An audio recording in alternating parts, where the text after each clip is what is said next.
Hello everybody, this is Ronar, and we are back here in the strategic layer, where we are going to be doing some promotions for the soldiers that we just got back. So let's start with the Hell Knight over here.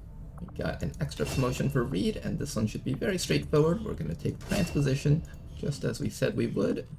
Then down over here, we're going to start looking at these rookies. They're all brand new promotions. Now, first soldier over here, we've got very average stats. 66 aim is literally just 1 point away from average, which is 65. 15 mobility, I believe, is exactly average. Same with HP and a lot of the other stats for the most part. So the soldier isn't particularly standout. One option is just making them into a grenadier. That's one route that we can go. The other route we could go is Wayfarer for just a good shooting class, and then the Dragoon for hacking. So that's kind of what each of these three classes represent. In terms of which path he can really go any one of these and pretty much succeed as a soldier. So what I'm gonna do actually is I'm gonna hold off on his promotion. If I find that the rest of the roster has a lot of hacking units, then I will pick something other than the Dragoon. If I find that I have a lot of grenade throwing units, then I will pick something other than the Grenadier. And if I find that I have a lot of shooting units, then I'll pick something other than the Wayfarer. Let's take a look at the next soldier down here. Backboy. Backboy has slightly below average aim, very similar to the other guy though, pretty much can perform any role as long as it's not too related to shooting. I think Technical is a very strong class, so I will probably go in the direction of Technical. You want to have a decent amount of mobility, and as long as you have like around average accuracy, a Technical is about fine with how they perform. Let's go take a look at this class. This is actually a Long War 2 class. Our Technicals are trained to use certain heavy weaponry, the rocket launcher and flamethrower, to provide critical support during firefights. So, this class makes use of both assault rifles, shotguns, SMGs, and any of the modded variants of these types of guns.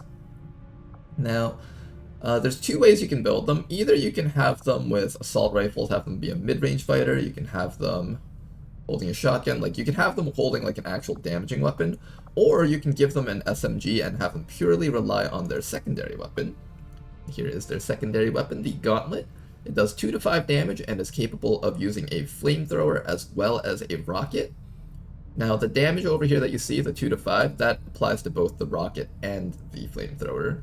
The shred only applies to the rocket, and you can see a few of the stats right there, but the rocket is a really, really big AoE that you can shoot from a reasonably far distance away. It does have scatter tied to it, which is a mechanic introduced in Long War 2. It is, so unlike most explosives where you just kind of click on a point and then it just places the explosive there, there's a bit of a scatter to it based on the accuracy of the soldier, and that accuracy can change a little bit. So there's that. The flamethrower is a guaranteed hit. It's unlike the chem thrower flamethrowers that we discussed earlier. This one's just a cone that you just place on the ground, just like in vanilla. Everything in there just gets lit on fire. It's very powerful. So let's go take a look at these guys. So they've got heavy weapon training, and they've also got suppression. So suppression is quite a nice ability. You guys saw it on the Advent Gunners earlier, and it's also in vanilla. You point at an enemy and start shooting bullets at them. And yeah, it's very straightforward. It lowers their accuracy by 25%, and if they stay within the suppression, they cannot overwatch, they cannot use their own suppression, and they cannot cast any abilities, or most abilities at least.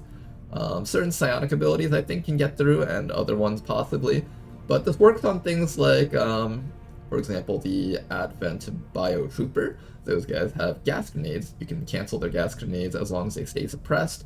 The Advent Rocketeer is not able to shoot his rockets while he's being suppressed. Stun Lancer can still stun lance, but they have less accuracy as they try to stun lance. And there's a couple of other abilities that we'll go through as we play the game, of course. I won't list everything here. Now, for the first lines, there are 2 main lines as well as a middle line. So the top line over here is purely for rockets, and the bottom line is purely for flamethrowers, and the middle line is for shooting their gun. Now, back when I was playing Vanilla Long War 2, I usually just picked one of these 2 side ones because the middle row is just so unappealing, but TedJam has changed this up quite a bit so that the mid row is actually very appealing to me, and I actually build it quite often. Rockets, in my opinion, are kind of the weaker build, but they have gotten a lot of buffs. So one of the big issues about rockets in vanilla Long War 2, it's weird saying vanilla Long War 2, but like the base game Long War 2, rockets were kind of underwhelming because you really only got one, technically two, but the concussion rocket was not very good. And then you get a third one at Master Sergeant, which was really good, but you had to wait a long time before you got to that. You get a couple more rockets, and by a couple more, I actually just mean one more rocket. But you get one more rocket, and for the most part, well, you get two more rockets, because now you have two rockets that you can shoot from the gauntlet. That's a big change. So before you only had one rocket in Long War 1, or Long War 2, in the base game Long War 2, you had one single rocket that you could shoot, and you were out. And then plus concussion and plus bunker buster. Now you get two rockets that you can shoot, plus concussion, plus javelin rockets, isn't it? EMP rocket, plus bunker buster.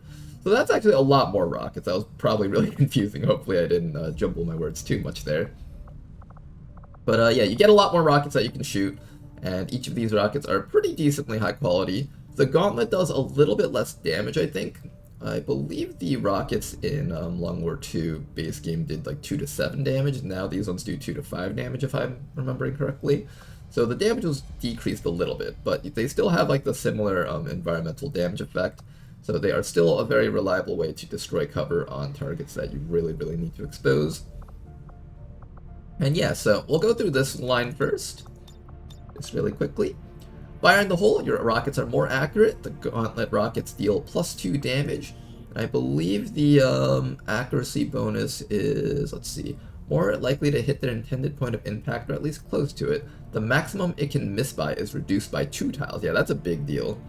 It's reduced by 2 tiles, so for the most part, you can get your rockets to be very pinpoint as long as you didn't move first. I'll explain a little bit more about how their rocket accuracy works once we're in the field. It's easier to showcase the numbers that way. But yeah, and then you also get +2 damage on your rocket launcher, so that's pretty solid. You can bring your rockets from 2 to 5 damage up to 4 to 7. Oh, or maybe I was remembering I think the vanilla damage is actually the same, they didn't get nerfed. So in fact, rockets just got a straight up buff actually. The +2 damage that I was thinking of was probably why I remembered them dealing 4 to 7 damage. Alright, concussion rockets.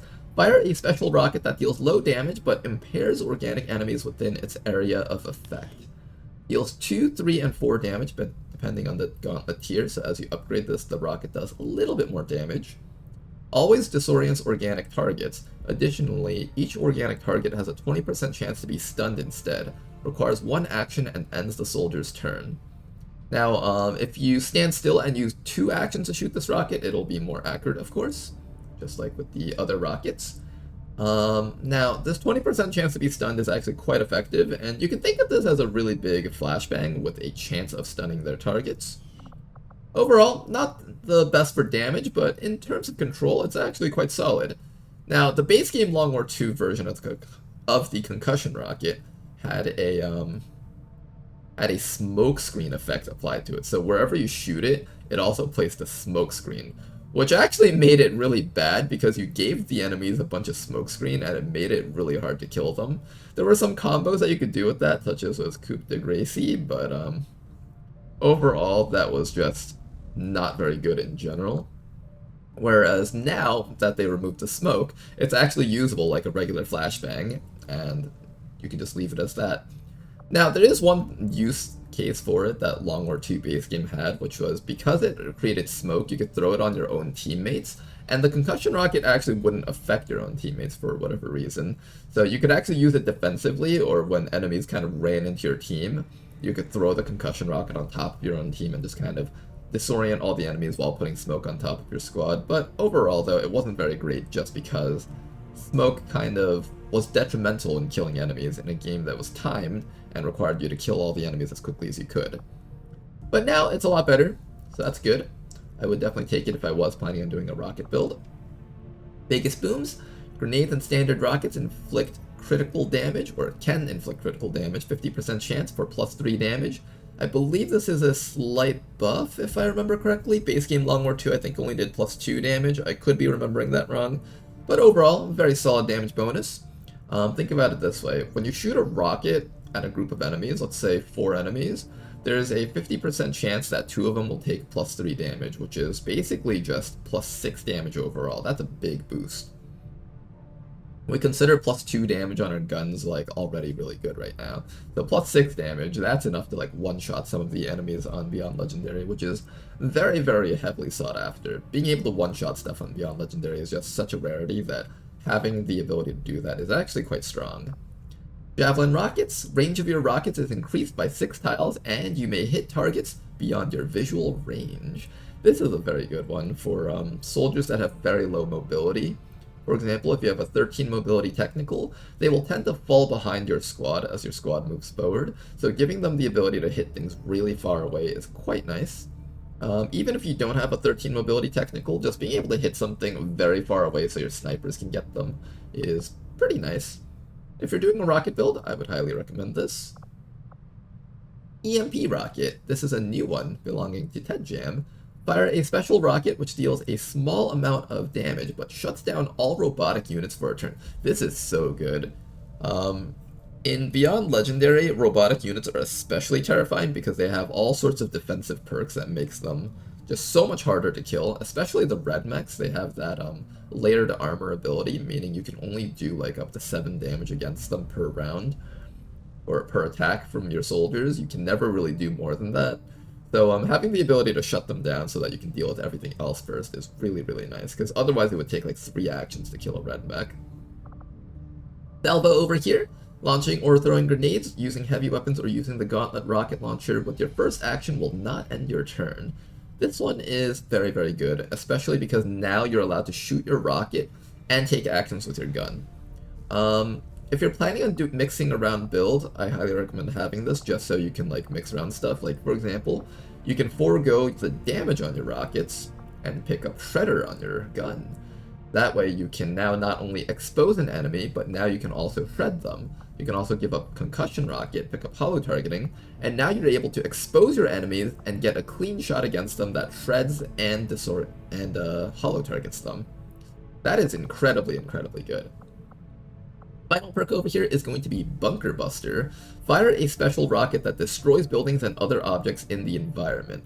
Now what's not described here is that this does moderate damage to enemies, but huge damage to buildings, vehicles, and other objects in the environment. If I remember correctly, this does guaranteed cover removal. So basically everything that this rocket touches evaporates into dust, and any vehicles touched by this will automatically destruct. Requires both actions and usable only once per mission. So unlike the other rockets, where you can choose to move and shoot, but have less accuracy, this one, you cannot do that. You must stand still and brace your character and then take the shot. So, something to keep in mind, but a very powerful combo is just Bunker Buster with a team of shooting units. You can wipe a group of enemies very quickly with that. Salvo plus Bunker Buster gets you guaranteed cover destruction, and then you can apply some of your bullet abilities if you want to do something like that. So that is the rocket abilities. Now we're going to go look at the flamethrower abilities. So first perk over here is Napalm X. Your flamethrower can now panic enemies, and enemies set on fire take 1 additional damage per tick. So this has changed a little bit from base game Long War 2. Base game Long War 2 did not have that 1 additional damage per tick. One of the reasons for that is because Napalm X was kind of redundant in TEDjam. In vanilla Long War 2, it's still weird saying vanilla Long War 2, but in the base game Long War 2, basically, the flamethrower did not have a guaranteed burn, actually. It was actually a 2 in 3 chance of getting a burn, but there was still a chance that you failed to get the burn, so you would have to take Napalm X to get a much more reliable chance for that burn. And the chance for Napalm X to panic was, I don't remember if it was the same formula, it might have been different. But anyways, you had to take both of them to get a reliable chance to disable your enemies. In TEDjam, however, the Gauntlet is guaranteed to burn. So the panic is kind of just an extra, unless the enemy was immune to burn, such as if they were a purifier, or if they were like some sort of enemy with hazmat vest or something, then they would be immune to the burn but not the panic, and you could still inflict the panic. Now, a lot of the times this won't happen because you're never really targeting fire immune enemies with your flamethrower. So for the most part, you won't really be trying to like get the panic thing. It's just if they happen to be standing in the way, you happen to get the panic also. So they had to kind of buff it a little bit, and the buff they chose was 1 additional tick of damage on the burns, which is quite nice. Next perk over here, Roust. Special flamethrower shot that deals limited damage but forces targets to move and decreases their mobility and defense. I didn't really like this very much when playing Long War 2, but when I started playing Ted Jam, I actually ended up liking this perk quite a bit. I believe you get 2 charges of this. Let's see. 1 use per mission, never mind. But can gain an additional use with additional gear. Got it. Okay, so when you upgrade this, you get an additional use. But there's a 50% chance to set targets in the area of effect on fire and deals 50% reduced damage. So it's a weaker flamethrower, but it's not mentioned here, but it has a longer cone. The cone is longer but thinner, so it's kind of like a stream of napalm that you shoot, kind of. And now for the other effects, forces the targets to move. That's actually a good thing. Normally I don't like the forcing the targets to move because it causes them to take much more defensive positions. But with Roust, you can possibly set the tiles that they're standing on fire, and then when they try to move, they'll get lit on fire, even if the Roust itself does not trigger the 50% chance. So there's a decent chance that the enemies are lit on fire. Now the other ability that it's given is the defense reduction. Let's see. Targets in the area of effect have their mobility reduced by 6 and defense reduced by 10. This is quite nice. It's not as good as the flush ability, which reduces enemies' dodge stat by like 50% or something, but pretty solid though, combined with the burn chance. Overall, it's quite nice. And the mobility reduction is pretty good too, because it can possibly stop certain enemies from reaching your team, such as berserkers and chrysalids. It does have less of an impact on the environment, so it's less likely to light the floor on fire, but if it does though, it does trigger the fire when they try to move. Yeah. This is a combo that I haven't really played around with too much, but it is a combo that they mention here. You can trigger Overwatch by forcing targets to move. So if you want to get like slightly better shots on the enemies, along with that minus 10 defense with the Overwatch, you might be able to get some kills out of that. And yeah, that's that. Next perk over here, Burnout. Activating your flamethrower leaves a small smoke cloud around your position, providing a defensive bonus. So this is quite a nice one, actually. A lot of the times when you need to set off a flamethrower, because of how weirdly the cones are positioned, you tend to have to like stand in a place where you don't have cover or you're going to get shot by the enemies around you. So having the smoke bonus is quite nice. It's 20 defense and it negates all crit bonuses. So it's not as good as half cover, because half cover gives 30 defense in Long War 2. But it gives the vanilla half-covered defensive stat of 20, so it's okay. It's better than nothing, and it prevents you from getting crit to death, so that's always a good thing. And it does go in a circle around the soldiers, so you can provide that smoke to your teammates also, if you have a team that kind of tries to play in a tight-knit formation. Sorry about that. Got something caught in my throat a bit. Okay. So, that's that. Next perk over here is Phosphorus. Your flamethrower's base damage can now ignore fire immunities and shred armor. This is actually kind of a must if you are planning on building a pure flamethrower technical. And the reason for that is because otherwise you'd be completely useless against purifiers and mechs. So having the ability to deal damage against them with your shred is quite nice. And the damage is kind of negligible. The flamethrower damage isn't particularly high, but shred is always welcome on any form of damage, so that's something that I highly recommend taking, and it will be useful. You'll notice the damage output, and you'll notice the effects coming in play, even if you're not directly targeting a mech. Let's say, for example, you're just targeting some troopers, and a drone or a mech happens to be in the way, you will be able to get the shred on them, and that will be quite nice. Definitely a must pick for a pure flamethrower build. Next perk over here, Incinerator. Your flamethrower has an increased range and covers a wider area of effect. This is a big one. I highly recommend not skipping this if you're focusing on flamethrowers. Very, very good stuff. It doesn't say here how much it increases it by, but I can say from experience it's a very big increase. Quick burn over here. Activate so your next use of the flamethrower will not cost an action. So now you get the flamethrower twice in a row. Good perk overall. Firestorm. Once per battle, dash to a position within movement and attack all units in a complete circle around the soldier's position. Also grants immunity to fire. So this is actually a very loaded perk. This will light fires and deal fire damage to all enemies in a circle around the soldier's position. Firestorm deals +2 bonus damage over the regular flamethrower's attacks. Requires 2 action points and will end the soldier's turn when used. Usable once per battle. Firestorm also grants immunity to fire damage. It is not recommended the soldier use Firestorm on rooftops. So this is a kind of loaded perk. Now how it works is you dash to a position, so you can, so even though it says it uses both your action points, you're allowed to dash to a position and use it, kind of like selecting a melee attack, except you're not forced to put it on top of an enemy, you can just place it anywhere you want. But your soldier will run into that spot and Firestorm. It's a little bit of a buff compared to regular Long War 2. Regular Long War 2, you didn't actually get to dash with it, you just blue moved into a spot and then used it. Another thing that's not mentioned here, I believe they still kept that same effect, which is why they say not recommended for use on rooftops. This causes guaranteed environmental damage, and what that means is this is very much just like Bunker Buster, where it's guaranteed to destroy walls and everything around you, including the floor that you're standing on if you use it on a rooftop.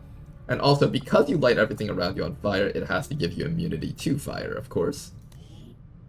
Very powerful ability.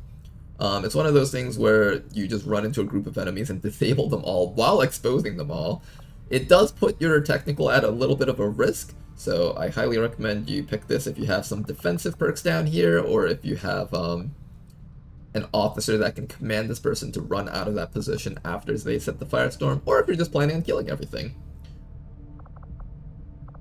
So that is all the fire abilities. Very fun set of perks, and the Master Sergeant perks especially are very exciting. Now for the middle perks. This middle row has pretty much completely changed, and it's for the better in my opinion. So let's go through this. Improved suppression. Your suppression and area suppression abilities also disorient the primary target. Now, in regular Long War 2, you didn't get suppression as an ability on the technical. It wasn't really like a primary thing that they got. You had to like pick it in the tree here. So one of the issues with the technical was they get 2 flamethrowers and 1 use of a rocket in regular Long War 2, and once they ran out of those, they were pretty much kind of useless, besides like just being a glorified rookie with a weapon.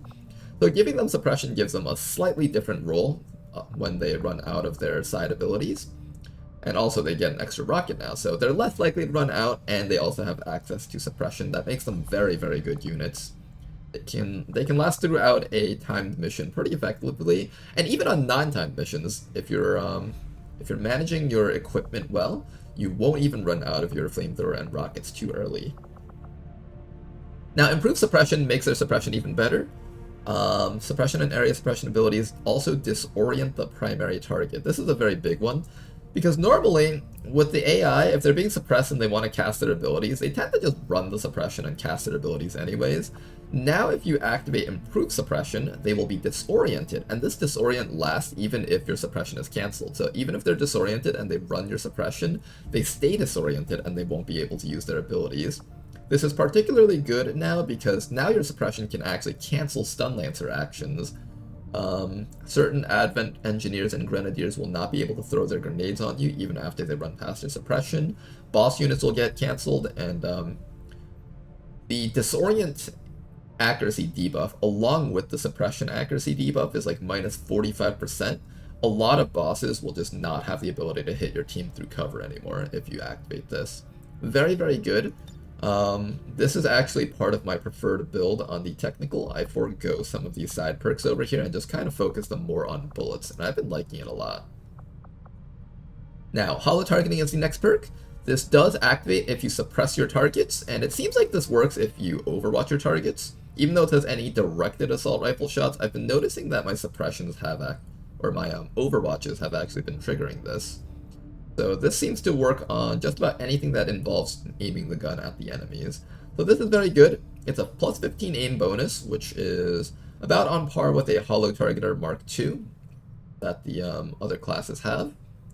Overall, a very, very big aim bonus. It might not seem like a lot, but 15 is a big number. It's a very, very big number, and I highly recommend it. It will take your 85%, turn them into 100% accurate shots, and this is very important in Beyond Legendary when you really just can't afford to miss against the boss unit, because that boss unit will like kill your entire team if you just miss those 90% shots and stuff.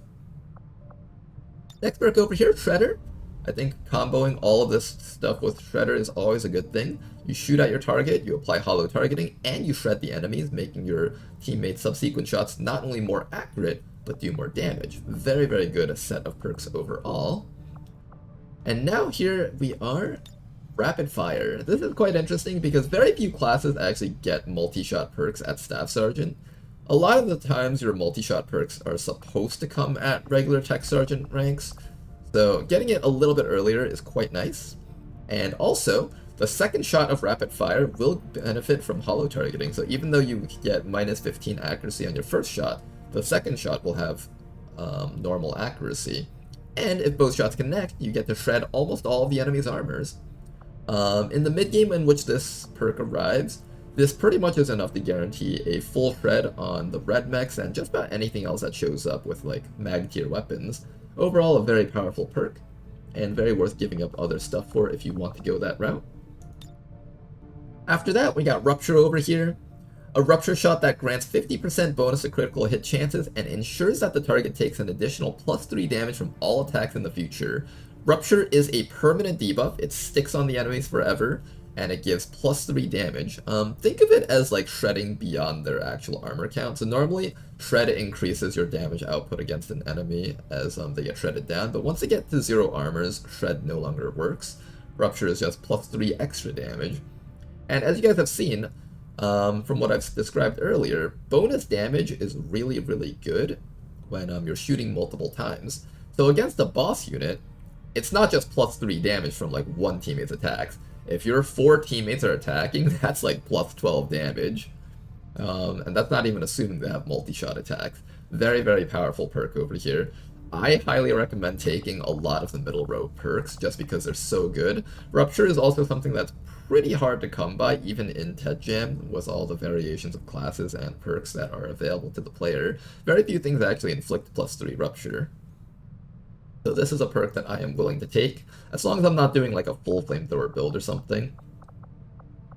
Over here we got a couple more choices. Instead of taking Crusader's Rage, you guys have seen this perk before, reduces medbay time and increases damage if your HP is low. This class doesn't really care too much about HP or damage, and they do care about having HP because they're going to be in the front lines using their flamethrowers, and they're going to be within range to shoot at the enemies, which means the enemies will be able to shoot at them back. I kind of don't like Crusader's Rage on these guys. I prefer Crusader's Rage on things like tanks, units that I'm like certain will be taking HP damage possibly. I prefer Salvo on these guys, and that makes it so that they're able to shoot their rockets, expose their targets, and apply the Rupture safely, or expose their targets, apply the Rapid Fire Double Shred, or Hollow Target, or whatever. Being able to make use of both your secondary weapon as well as your primary weapon is a very nice combination to have and maxes out efficiency on your soldiers. You could also take Quick Burn if you want, but this has a little bit less relevance to the shooting build. And then the final perk. You got a couple of choices here. You could either just take Bunker Buster, which is probably what I'll do since I'm playing the soldier as sort of a mid-range soldier, being able to just expose all the enemies with a Bunker Buster and then use your salvo to start applying ruptures. That's really not a bad thing to do. The other thing you could do is just take Firestorm so you can make use of their ability to burn a bunch of enemies. That's always a solid thing. Disabling enemies is a great perk overall. And the final choice over here is Heavy Hitter. This one's not bad. Deals +2 damage on your rapid fire, that's +4 damage on your overall combo. And if you already ruptured the enemy last round, that's plus rapid fire, that's how much? 3 + 2, that's 5 × 2, that's 10 extra damage on whatever you're rapid firing. Honestly, not bad of a damage output bonus. And also, there's a side effect over here. Burning, poison, or acid caused by your attacks deal +1 damage. This does mean your flamethrowers will deal +1 damage when you finally hit them with it. You can combo that up with Napalm X for a very powerful flamethrower, if you are planning on going that route. Overall, the way I'm playing the technical, I think I'm mostly going to be using them for the shred and hollow target, as well as the rupture, and not really as a damage dealer. So for the most part, I'm most likely going to select the Bunker Buster for that extra bit of utility, and have them sort of as a pseudo-rocket, pseudo-shooter type build. And that is going to be what I'm going to be doing with this technical over here. Now, in terms of how you decide to build your soldiers, I would probably recommend deciding your soldiers builds based on either if you have a preferred build like I do, or if you want to be flexible based it off of their stats. So if you find that they have like 17 mobility or 18 mobility or higher, you can consider building them the flamethrower route instead, because flamethrower build needs a lot of mobility as well as a lot of HP. If you find that they have very low mobility but very high accuracy, go for rockets, or a bullet build, or maybe a mix of both. And that's that. In terms of perks down here, this guy has average combat intelligence, so you can learn about 42 points worth of stuff. I'm seeing some really good perks for the flamethrower build actually. We got Lightfoot over here, and we've also got Sixth Sense. This is actually not bad if you want to go for a close quarters kind of defensive flamethrower build guy. He's got the ability to run in close. With Lightfoot, he can actually sneak very close to the enemies and get a good flamethrower off. Normally, I prefer doing the middle row, top row build, but I might consider flamethrower on this guy just because with +3 mobility, this guy's going to have like 19 movement. That's really, really solid actually. Sixth Sense makes it so that you're immune to certain things, particularly purifiers, so we can get up close, light things on fire while distracting the enemy purifiers. That's really, really nice. I might consider that actually. Comes with Maim as extra utility. I can't learn too much stuff though, so I think if I was going to learn stuff with this guy, Lightfoot and Sixth Sense is a pretty good combo if we decide to go Flamethrower. The other thing this guy gets is Stiletto. Piercing 3 armor is quite good for the bullet build if we want to do that. Untouchable is nice. If you get kills, then you get immunity to damage for 1 attack. However, this is a initiating kind of build here, so we're shooting at boss units to shred their armor and hollow target them. We're not really using this build to kill stuff, so this isn't as relevant for our technical, I think. Maim is always good. If, I believe Rapid Fire has like a 1-turn cooldown, so while this is on cooldown, if I need to have other forms of utility, I could use Maim. Maiming a Stun Lancer, Chrysalid, or Berserker is always a good opportunity to just push some more efficiency out of your units. The other option is to turn them into sort of a loot collector type of soldier. Needle Arsenal. All of your weapons do not destroy loot when they kill enemies and deal 1 bonus damage to unarmored enemies. The bonus damage to unarmored enemies probably won't be as relevant to us because in Beyond Legendary everything has armor, and I will probably be shooting at enemies with armor. However, if I do shoot a rocket at an enemy and it removes all their armor and I'm shooting at them without armor, then sure, that's a nice little bonus. But the main bonus over here is if I use my flamethrower and my rocket on a target, it won't destroy their loot. That's kind of nice. I might consider going the route over here. And we also get access to Scrounger. There will be 1 additional loot drop on a random enemy whenever the soldier is on a mission. That's actually quite nice.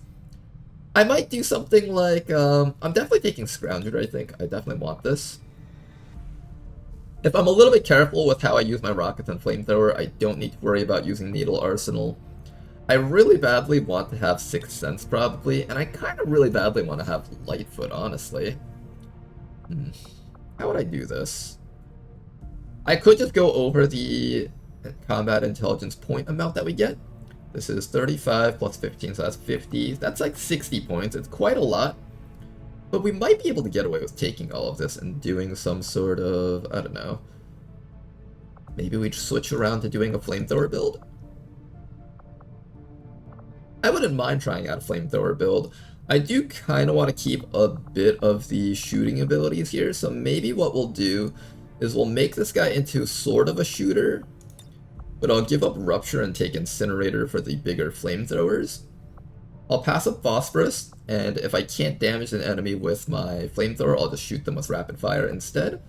I'll make sure to try to position them a little bit more safely, so I won't be taking Burnout and I won't be taking Roust, and I'll have a slightly better shooting setup here. I just really like the initial shooting setup, so I try really hard not to break this too much. If ever my guys run out of flamethrowers or rockets, as long as I have these 4 perks, they're always useful no matter what. So I'm going to try and maintain this setup over here. But if I'm allowed to take Incinerator and I'm allowed to take like Quick Burn, I think he should still make for a solid flamethrowing unit. Comboed with Lightfoot, his mobility will be quite powerful. will be able to get into position and either shoot things from flanks or burn things. Sixth Sense will give you survivability. I think this is pretty solid. I'm gonna go with this. I'm very happy with this. Alright, Thackboy, you've got a very interesting soldier over there. Now, next soldier over here, Odin is. We've got a couple of choices here, but I'm seeing two very obvious choices. Support is better if you have more accuracy or just average stats overall. Buccaneer and Vanguard, they don't need as much accuracy, but they want mobility, and we've got mobility here. So what I'm going to do is I'm going to make Odinez into a Buccaneer. This is a very powerful class, and I want to showcase it in our YouTube series.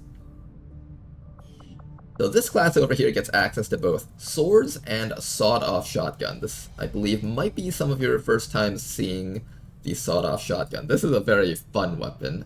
This weapon has incredibly low accuracy at any range beyond point-blank range. I think, like, beyond 1 tile's extra worth of distance, I don't think I've ever seen this thing get 100% accuracy. But if you're at point-blank range, you can do 4 to 8 damage, and this is with the ballistic variant too.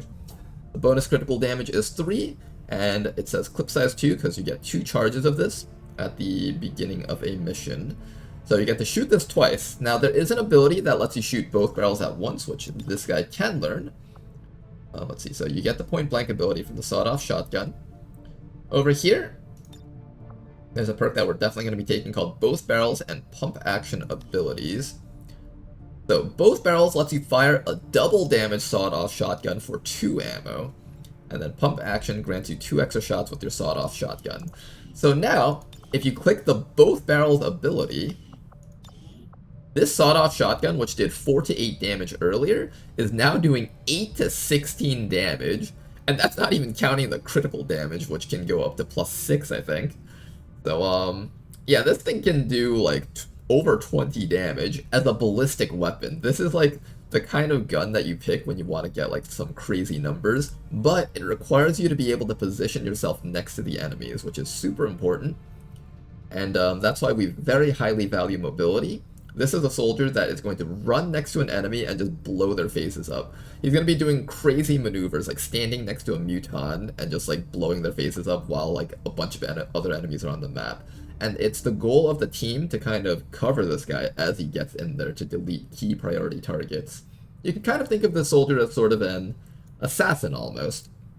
Now, of course, they're not actually an assassin, they're a buccaneer, so they're supposed to be kind of like a pirate almost, like a swashbuckler. They've got like a curved sword and they've got like a flintlock pistol thingy, and that's just represented by the sawed-off shotgun. But yeah, this is a very powerful frontline unit. They will not have abilities like Overwatch and such, so just keep that in mind.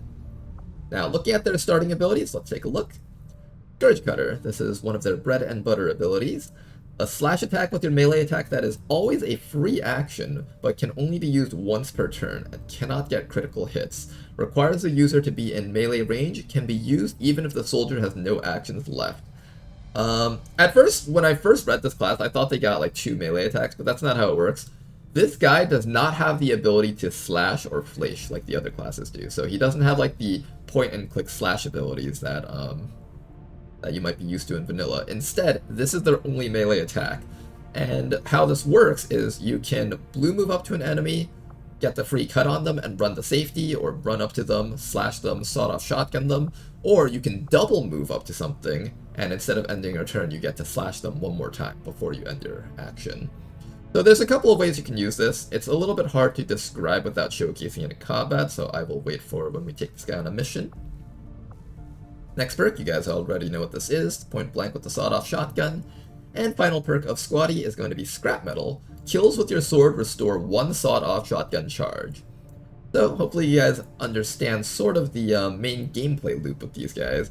Your goal is to use your sawed-off shotgun as your primary form of damage, so that's your secondary weapon, and then you're going to try and pick up stragglers, get kills with your Scourge Cutter, which honestly doesn't do a lot of damage, but if you can get kills with this, you can recharge your sawed-off shotgun ammo and continue killing big priority boss units with this. So let's go through all of their perks. I don't like the way their perks are organized here. They don't feel correct, so I'm just going to go through them one row at a time, or one column at a time in this case.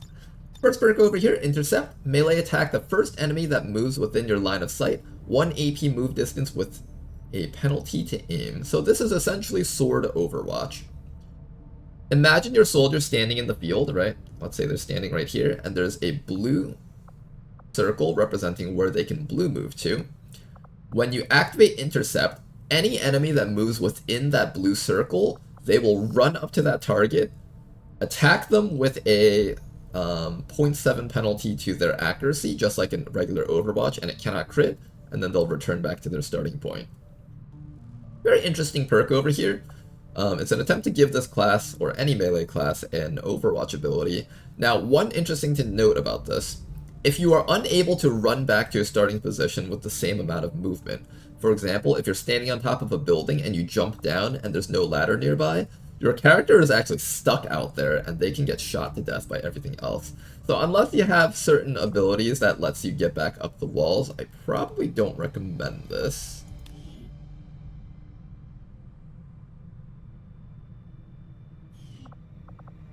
Okay, and just a bit more details. If you guys want to read through that, feel free to go ahead and read through that and pause the thing. Oops.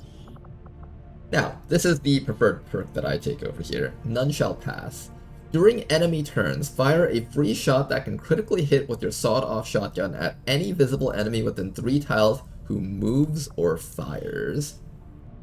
Will not trigger if the soldier is concealed, uses 1 ammo and will only trigger if sawed-off shotgun is loaded. Can critically hit. Works during any enemy turn, alien, lost, chosen, and ruler. This cannot trigger more than once per enemy and will not fire against allies when panicked, so that's good. Sometimes Overwatch abilities will go off against allies when panicked. Imagine slamming your teammate with a sawed-off shotgun, that would be terrible.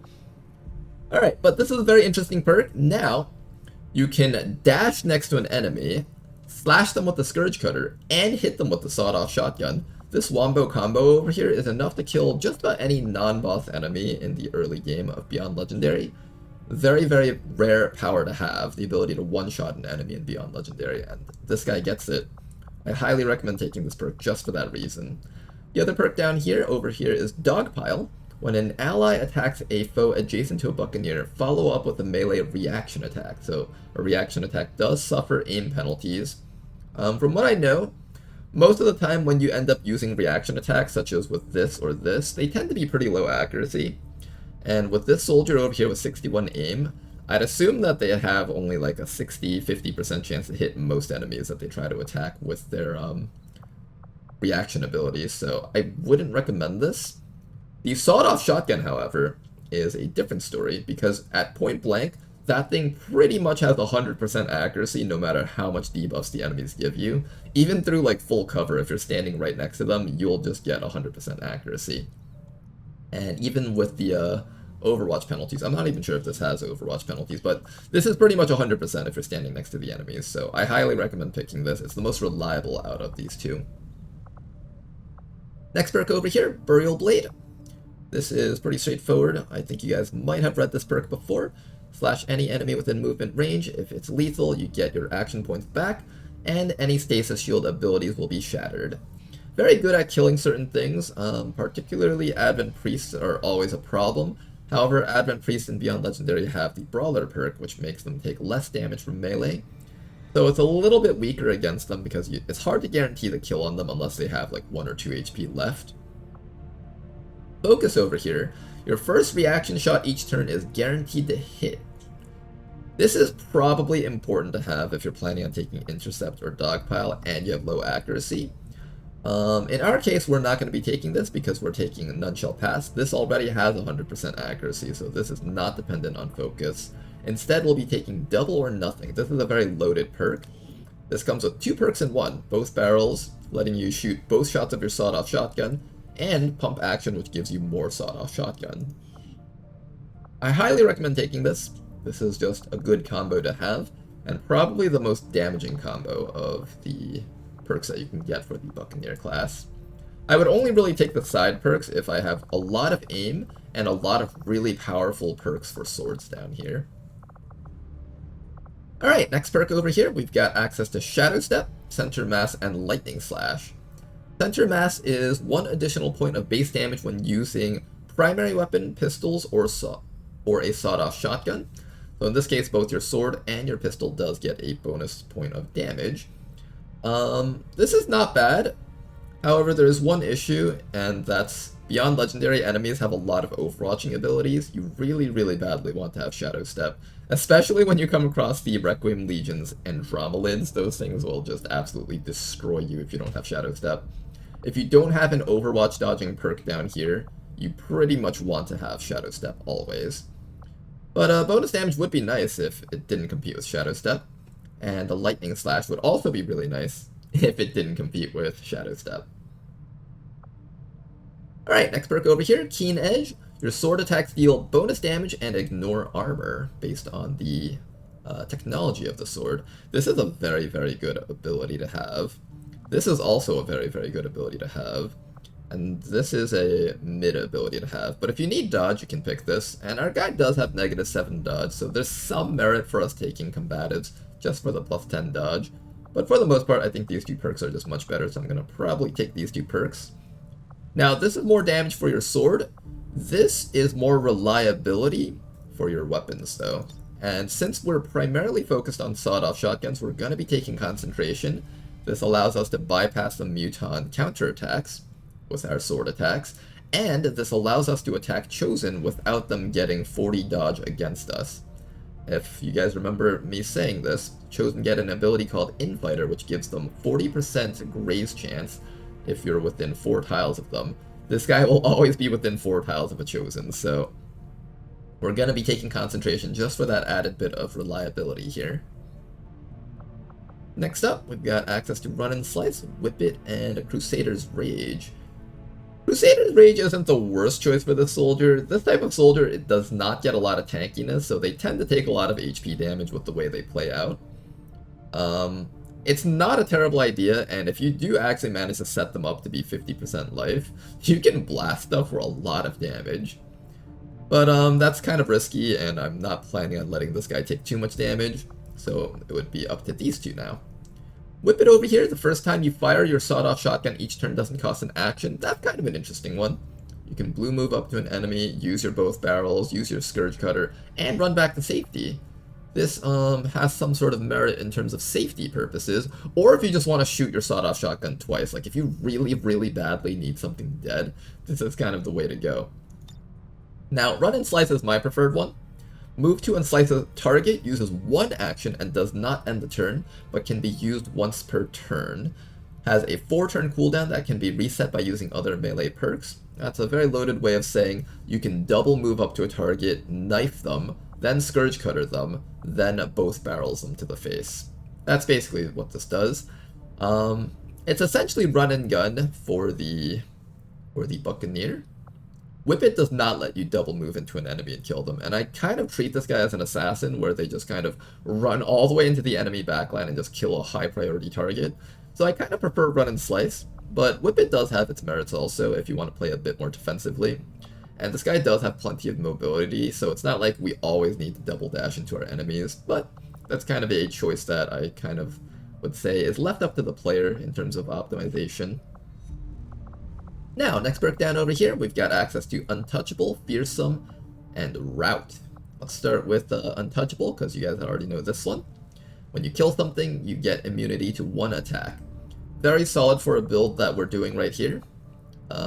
With the way we're playing this guy, he's pretty much getting a kill with Run and Slice and both barrels, and being able to just ignore 1 enemy attack is probably going to be a very big deal for this guy.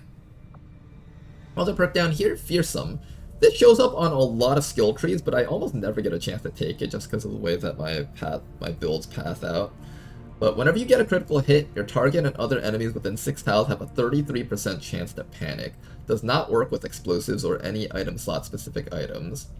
It might seem unreliable at first, but when you're in a situation where there's a lot of enemies that you need to take care of, there's a really nice thing about just being able to crit an enemy and panic 1/3 of the enemies on the map.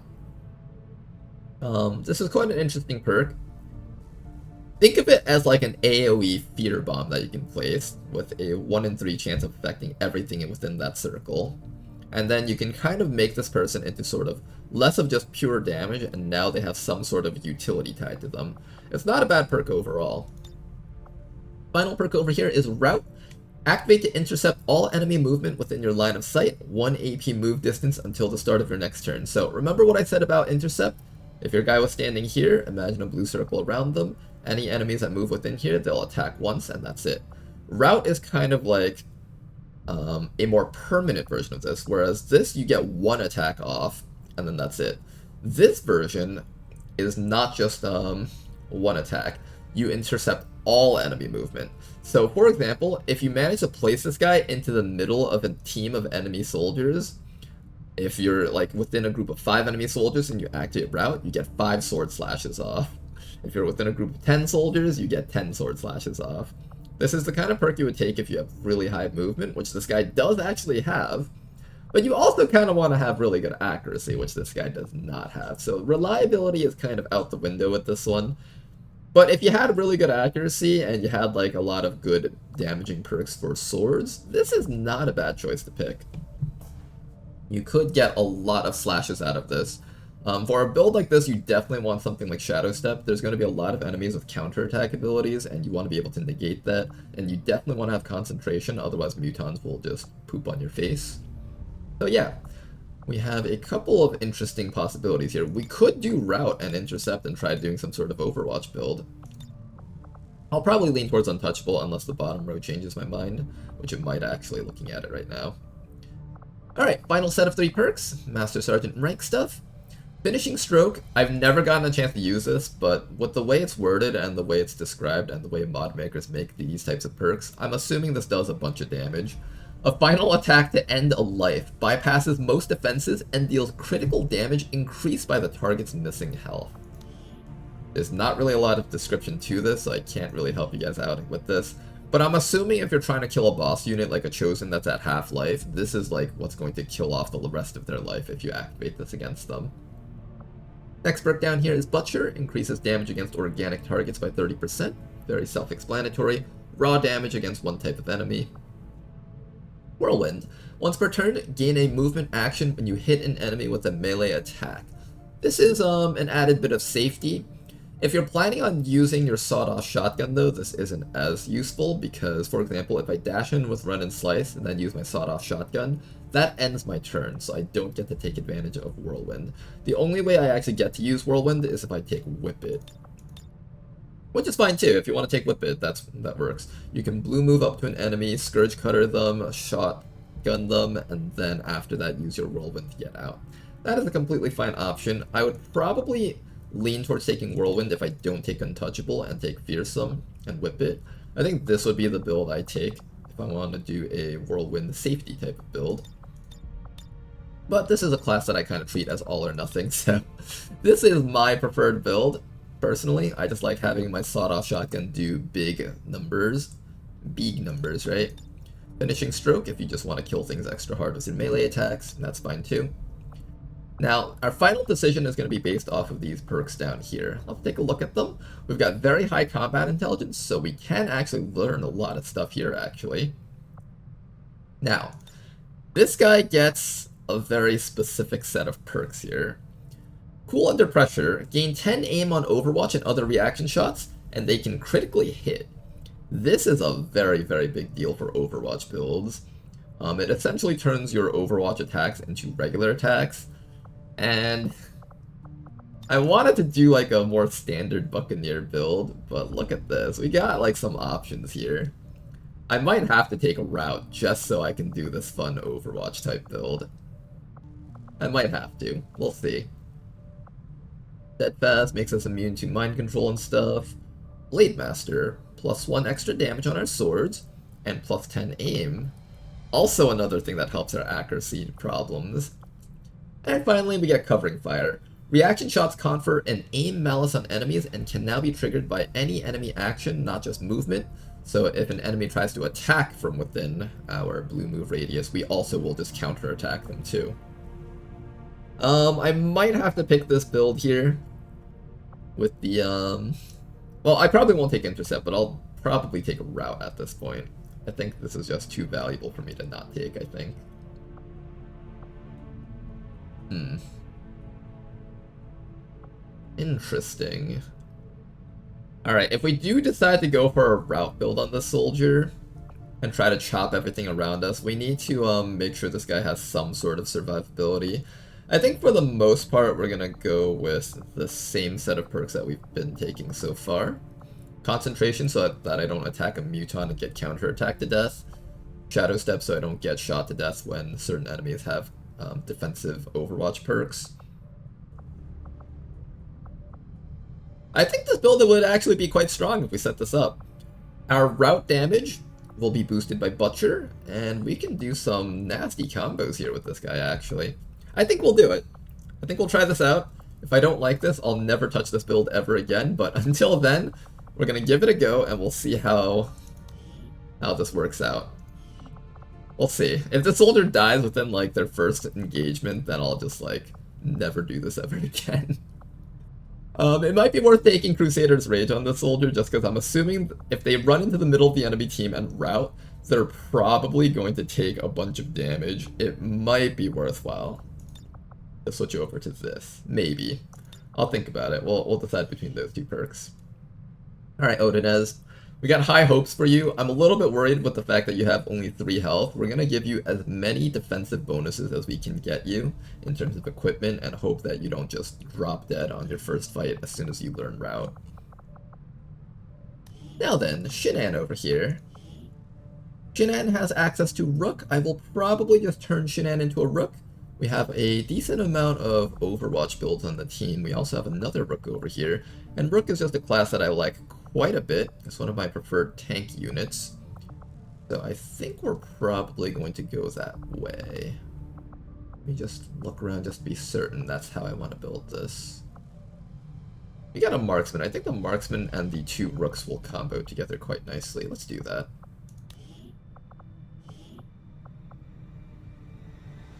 We got decent aim too. I could go Scout. I think in this case I'll try to optimize. I find Rook to just be a really powerful class. I'm gonna go for the Rook. Alright, let's take a look at what perks you've got over here. What differentiates you from the other Rook that we've built? Mao Chao over here has access to riot control, center mass, paramedic. For the most part, we were planning on building Mao Chao as purely defensive. If I decide to build a 1 defensive Rook and 1 offensive Rook, which one should it be? You've got the dense smoke ability, but you've also got the shooting sharp ability. High intelligence, you've also got bolstered wall.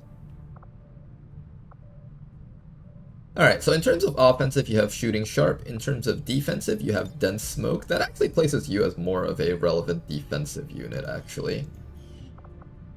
Let me see how good you are on the offense. This soldier over here has access to things like center mass. Bring him on, Butcher.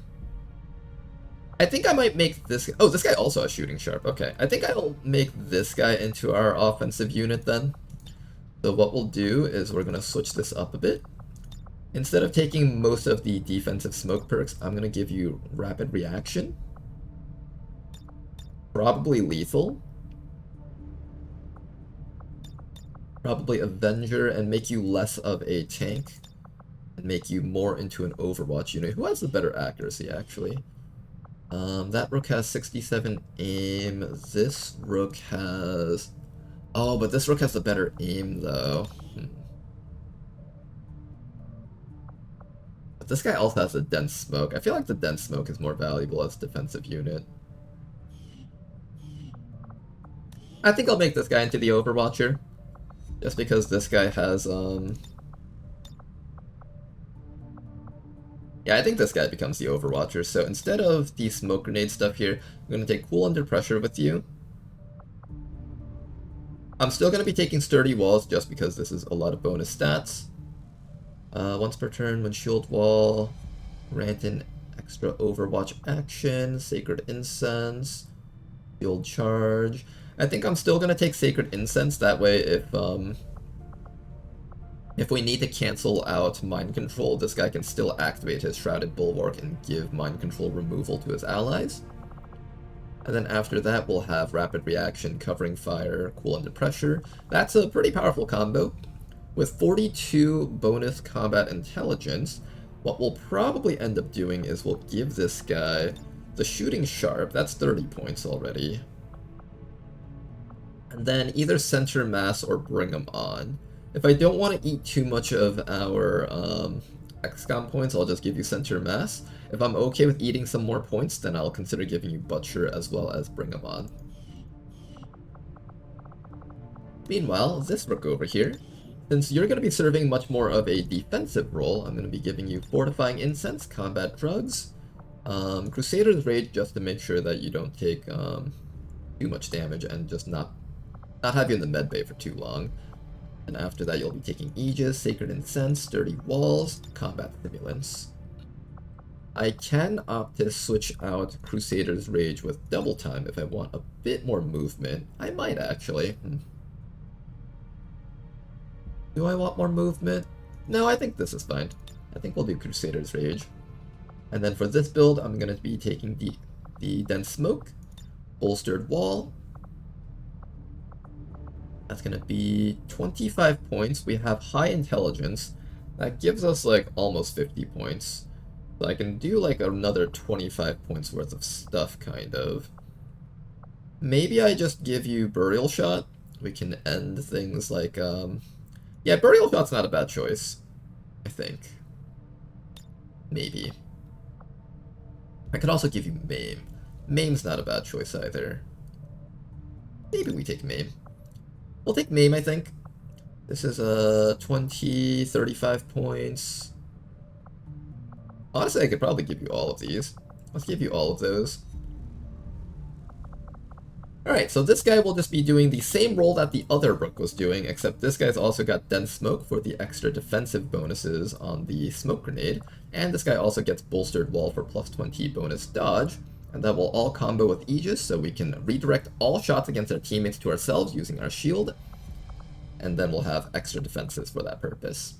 Sounds pretty good. I think I'm just going to stick with that. Alright, final person over here is going to be Wati. We've got a very high accuracy soldier. Highest aim you can possibly achieve as a rookie is 75 aim, and this person is just too short of that. In terms of accuracy builds, I think the Ranger gets the best accuracy build, so we're going to go Ranger here. Let's take a look at what perks they can get. Okay, we've got Run and Gun, we've got Stiletto, this is a pretty big one. Stationary Threat, Shredder, ooh. But a Scratch, Maim, and Will to Survive. Okay. We've got a very interesting soldier here. Now, I'm planning on doing more of a shooter build. The Ranger is one of the original Long War II classes, so let's go take a look at these guys. Now, this was the original class with the sawed-off shotgun. They came with point blank as well as both barrels. So that means they get to use their sawed-off shotgun, either shoot one charge of it at a time or shoot both charges of it for double the damage. They are an assault rifle class, but they can also wield shotguns if you want to do some sort of close-range variant of them. This one over here does not have particularly high mobility, but really high accuracy, so I'm pretty much sticking with the assault rifle build on this soldier. They were buffed a little bit in Ted Jam to have Center Mass. Light 'em Up has been renamed to Marauder. Basically, this class's main bread and butter ability is the ability to shoot their assault rifle twice, but they have to remain stationary. Think of them sort of like an infantry or a rifleman. They just stand in one spot and they just shoot a bunch of times. Now they get a couple abilities over here, so let's take a look. We can either do an Overwatch build or a infantry build out of this guy. I have to think about which one I would prefer to do. The middle row is for the high mobility sawed-off shotgun thing, so let's go through each one row at a time. First perk over here is Walkfire. Highly accurate shot with plus 30% bonus to hit, but reduced damage and reduced crit. And it also uses up 2 ammo. A great way to finish off an enemy with thin cover. This class is kind of, or this build in particular is built to try to hit things through cover. Kind of firefight with the enemies, in a sense. Locked On, gain plus 20 aim and crit for successive shots with your assault rifle at the same enemy unit. So this combos with the Marauder perk. The first shot will maybe be like a 50% shot at a target in full cover, but the second shot will be a 70% shot. Pretty solid. Aggression over here gives us that bonus bit of crit chance, and with 30% bonus crit chance, you have a good chance of critting things even through cover, and this is kind of like the direction that this build would go in. Executioner, 15 aim, 15 crit chance against targets at half HP or less. Bring him on for just big Mondo damage whenever you get the crits. Rapid fire, fire twice in a row. You lose a bit of aim, but you get 2 more shots, so with this combo you get to do 3 shots in 1 round. 1 shot with Marauder, 2 shots with rapid fire. Very straightforward. Not as effective against enemies in cover because cover and rapid fire's aim penalty is going to really hurt your accuracy. But against things like mechs, you are going to absolutely destroy non-cover units. Sectopods will get destroyed if you actually get to take Shredder on this class, and we do get Shredder on this class. So with a triple shot against a Sectopod, we are pretty much stripping all of its armor away. We even get access to Rupture, so we can strip all of its armor and then possibly activate Rupture against it. Very powerful build over here. I like this build quite a bit. Very straightforward, works really well with hollow targets and other forms of accuracy bonuses. You can get so much accuracy that you can just shoot things through cover, actually. And this was a build that I played a lot early on in my Long War II career, and I really enjoyed it. You just start shooting at things, you'd graze them, you'd possibly hit them, and occasionally you just get like a 20 damage crit out of nowhere and you'd be like, woohoo! And be really happy when that happens. This is a great build for people who have a gambling addiction. But if you want a bit more reliability, you might need to switch to a different build, although this is still really reliable for killing boss units like Sectopods and such. And we've got some good perks over here. Stiletto and Shredder are excellent perks for this type of build, so I may consider going that route. Other build down here is going to be the sawed-off shotgun build. This is the kind of build that you take if you're planning on going, if you plan on giving this guy a shotgun and a sawed-off shotgun and they have really high mobility, and your goal is just run in there and kill the enemy team. So first perk over here, Close and Personal, plus 30% crit chance against adjacent targets. So it's like aggression, except instead of getting more crit chance when there's more enemies on the field, you just have to be next to them.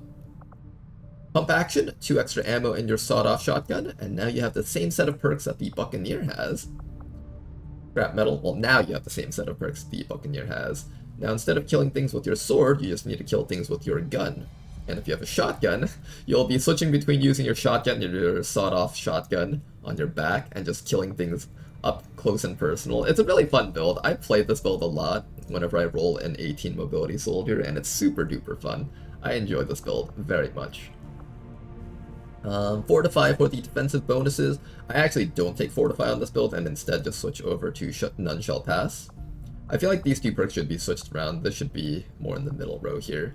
And now you can dash up to enemies and still get a free sawed-off shotgun shot against them. Implacable over here is probably the better choice. You can take Bring 'em On. Since we're using shotguns and sawed-off shotguns, the extra bonus crit damage would be quite funny. This is how you can get like up to 40 damage in 1 shot when you take like Bring 'em On and the sawed-off shotgun. I bet with like the endgame levels of sawed-off shotgun, you can break like 50 damage with this. But for the most part, that's kind of overkill. You just take Implacable, kill something, and run to safety. That's the much better choice. Over here, we have access to Rapid Fire, Lethal, and Rapid Reaction.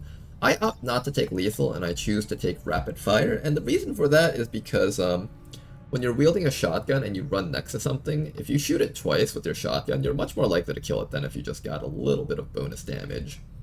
So my preference is to take the shotgun with Rapid Fire. After that, thousands to go. When you kill something with your primary weapon, you take an additional non-movement action. So you kill something with your regular shotgun, you get an extra charge of your sawed-off shotgun, and then you get to use that with your bonus action to kill something else. A very good unit for killing enemy backline, especially if you have run and gun, which we do actually have here. So this is not the optimal build because our mobility is not the highest, but it is there for consideration because we have run and gun. Final build down here is going to be the Overwatch build. So with the Overwatch build, Ever Vigilant. If you spend all your actions on moves, you are granted an automatic overwatch shot at the end of your turn. I've stated this before, but things like opening a door, reloading your gun with an autoloader, so even though that's a free action and didn't use up an action, it technically counts as an action as far as Ever Vigilant is concerned, so this will not give you an overwatch if you have to do those actions. So just keep that in mind, but overall it's still not a bad perk. You can dash into a flank behind the enemies and go on overwatch, and as they try to run to escape you, you get your free shots against them. Early on, the accuracy is going to be kind of not that great, but once you start getting to the other Overwatch perks, it starts to get a little bit better. Next perk that they get over here is Grazing Attacks. Your missed attacks have a 50% chance to become a graze. Chance to graze is lowered by target's dodge. So this perk over here is the same perk that the Advent Sentries have in Beyond Legendary. And it's great for when you're just taking a lot of uncertain shots at enemies and just trying to chip something down, or to just guarantee that you get your rapid reaction chain to continue. This is a perk that's up here, and this is going to be important for, if you're taking rapid reaction, Grazing Attacks is really important. I'll go through that as we get to it though. Cool Under Pressure. You gain 10 aim on Overwatch and other reaction shots, they can critically hit. Same perk as we've seen before, this turns all of your Overwatch shots into standard shots, and that's very powerful because Overwatch shots are usually given a lot of multi-shot abilities, but the drawback is that you don't get to control what you shoot at, and you normally have less accuracy. This makes it so that you have your full accuracy, your full crit chance, and it's essentially giving you a triple shot that you just don't get to control who you shoot at. None Shall Pass, this is for the sawed-off shotgun. Overall, I don't find this as relevant for the Overwatch build, mostly because with the Overwatch build, we tend to stand at mid-distance. We're not really running point-blank to the enemies. You can, though. You can take Ever Vigilant and None Shall Pass and run up to the enemies, but for the most part, you're just standing still and holding in position. So I prefer to take Fortify on these guys. Fortify gives you bonus defense and makes it so that the enemies are less likely to cancel your Overwatch. That's a very big deal. Avenger. Once per turn, take a reaction shot with your assault rifle at a visible enemy that has taken an offensive action. Very standard perk for an Overwatch build nowadays. This makes it so that you can get up to 4 shots in one round with your Overwatch abilities. Very powerful. You can also opt to take Bring 'em On if you don't care about taking return fire and instead just want to have each of your 3 shots be very powerful. Final perk over here, or not final perk, but second last perk over here. This is the important one. Rapid Reaction. When in Overwatch, each shot you hit with grants another reaction fire shot, up to a maximum of 3 shots. So you get to take 3 shots as long as your Overwatch shots connect. This is why Grazing Attacks is very important. Without Grazing Attacks, if you miss like your 90% shot, that'll really suck. This will make it so that it halves your failure chance. With Cool Under Pressure and high accuracy, this type of soldier tends to near about like 90-100% accuracy on most of their Overwatches.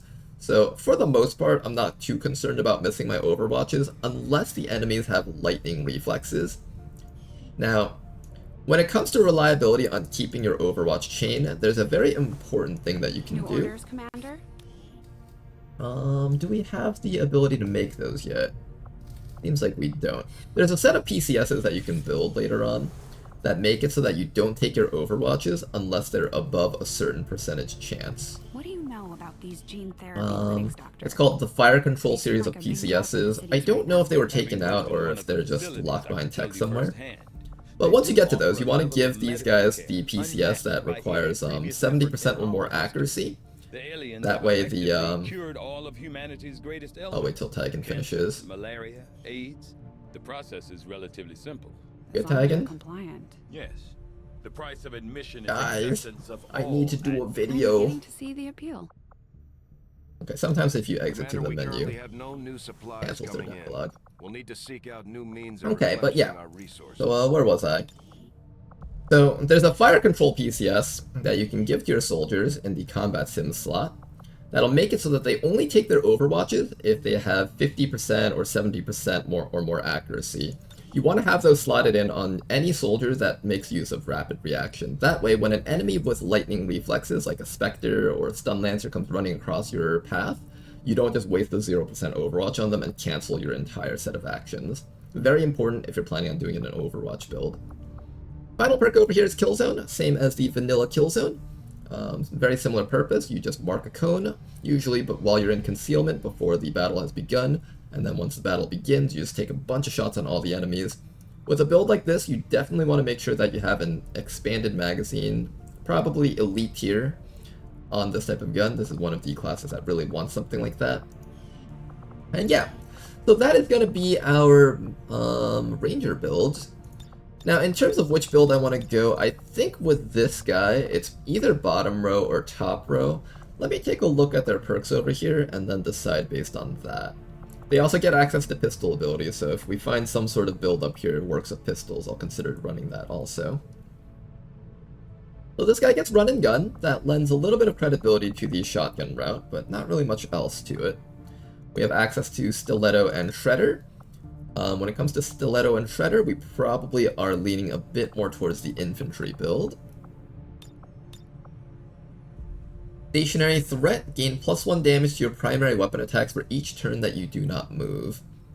Once again, stationary builds, we're probably going to go either Overwatch or infantry. This but a scratch. Maim, that's just a nice little utility thing to add on, and Will to Survive. Good for soldiers that need to stand in cover and face the enemies. Okay, I think I'm leaning towards the infantry build with this one.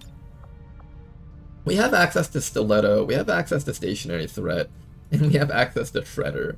All three of these things are excellent for the triple shot build. When you triple shot and you shred with each shot, you are going to be shredding for like, I think it's like 3 shred with the endgame weapon, so you can shred up like 9 armors. 6 armor when you're in the mid-game. That's very solid. Very few things will still have armor after all that. I think we are going to go with that route.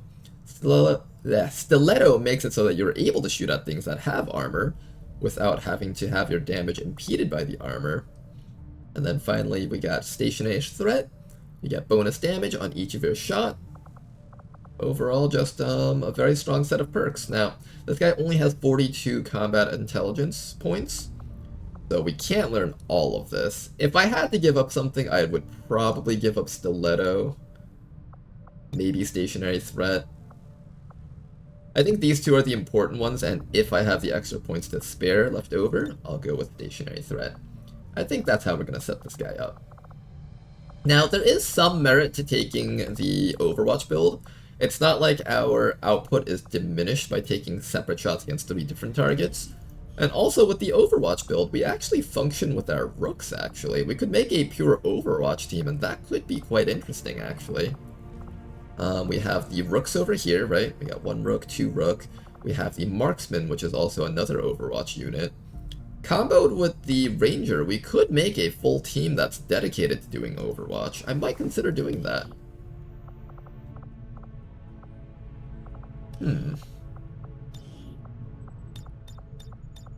I'm gonna give the Overwatch team a go. I rarely ever get a chance to build Overwatch builds, and I kind of want to, like, do that. So let's do an Overwatch build, I think.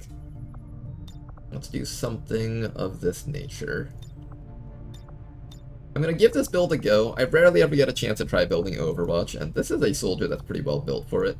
I'm gonna give him a chance with that. Alright. And for now, I'm still not quite sure what I want to do with Tobata. I'm going to hold off on promoting Tobata until I'm absolutely certain on what I want to do with them. So for now, why don't we head back into the Geoscape and finish doing some scans here. We have a couple of options here, but first, let's switch these new guys that we just recruited into Intel. They are now all hard at work. We either need to finish making contact or we need to find this mission up there. That mission's not going anywhere for now. I should probably find my next 2 set of missions before I come over there and keep on scanning. Let's do that. I'm gonna scan for a bit. If we don't find the missions, then we'll, Ooh, another recruit. Jane Kelly doing her job. There we go. Next mission. 6 days and 23 hours. Let's get this going. This one is an extract supplies mission. Minimal 7 to 9 enemies, just the way we like our missions. And once again, we are going to send in a decent amount of rookies on this one. Now, I did say that I was going to turn this 75 aim soldier and this 10 mobility soldier into sharpshooters. So let's just take everyone else other than those guys on this mission.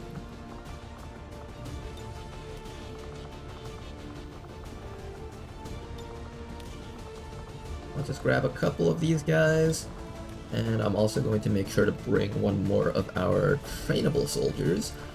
Someone that can just back these guys up. I think Reed's been doing a pretty good job of taking care of the kids, so I'm going to send Reed out on this one. Let's see if we can fit in one more rookie, just to try and push as many missions as possible. I cannot fit in one more rookie, unfortunately. What if I switch over to SMGs with everyone? SMG takes up a little bit less infiltration. We're trying to hit 100% if possible.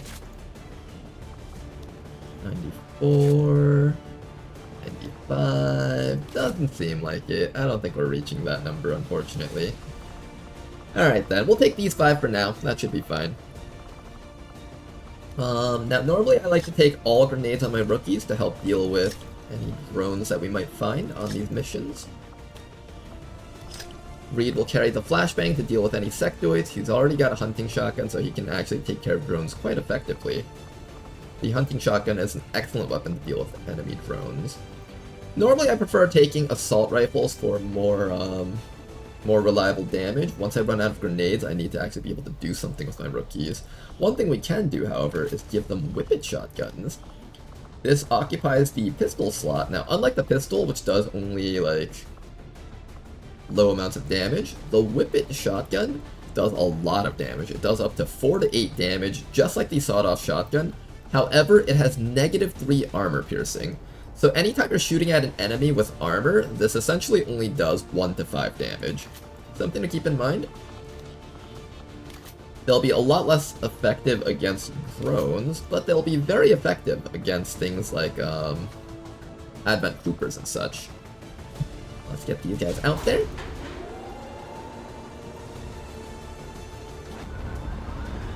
And there goes the Bradford Ranger in all its glory. I hope you guys enjoy the Bradford Ranger. One of my favorite mods that we have included in our mod packs. Personally, I think that's mandatory for Beyond Legendary. Okay, we finished digging out that spot. I'm going to continue digging out this bottom spot over here with our engineer. And I believe with that, we should be able to buy our next scientist. Let's see if we can do that right now. Market is open. No, the scientist is 135 supplies. Is it worth selling stuff for the scientist? There's a couple of things that we aren't going to be using here. I'm definitely not using our psi. Our basic perception I'm probably going to sell. And I think I'm going to sell these weapon crates here. Probably the advanced reflex stock also.